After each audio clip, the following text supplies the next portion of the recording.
আমার ছেলের মতো যদি আপনার বাচ্চারাও যদি এভাবে মানে দুধ আর ডিম খেতে না চায়, তবে আমার মতো এই কাজটি করে খাওয়াতে পারেন।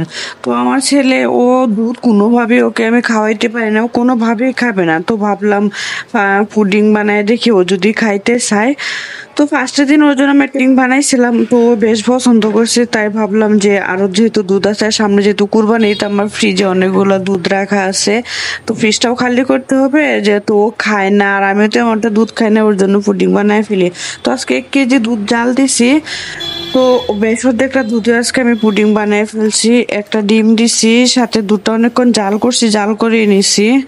তারপর আগে আমি চিনিটা গলে নিছি, তারপর বাটিতে রেখে দিছি। আসলে আমার এখানে আমি তেমন কোনো জিনিসপত্র তেমন নিয়ে আসি নাই বাসা থেকে, এই জন্য আমার তেমন কোনো কিছু একটা নাই, এই জন্য আমি বাটিতে করতেছি।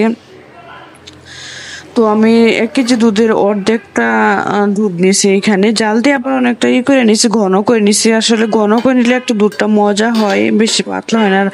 আর মিষ্টিটা আপনার পছন্দ নেই, যে আপনার বাচ্চা যেরকম মিষ্টি খাইতে পছন্দ করে, তো আমি কোনো রকম ঝামেলা ছাড়া আমি কিন্তু ছাঁকি নাই, এভাবেই মিক্সার করে তারপর চুলায় দিয়ে দিচ্ছি। আমার এত ঝামেলা অবশ্য মজা লাগে না। যাই হোক, আমি তারপর এই যে চুলায় বসিয়ে দিলাম। তারপর ঘন্টা খানিক রেখে আমি ওটাকে আবার ডিপ ফ্রিজের ভিতর রেখে দিয়েছিলাম ঠান্ডা হওয়ার জন্য। ঠান্ডা হওয়ার পর আমি ওটাকে ঢেলে নিই।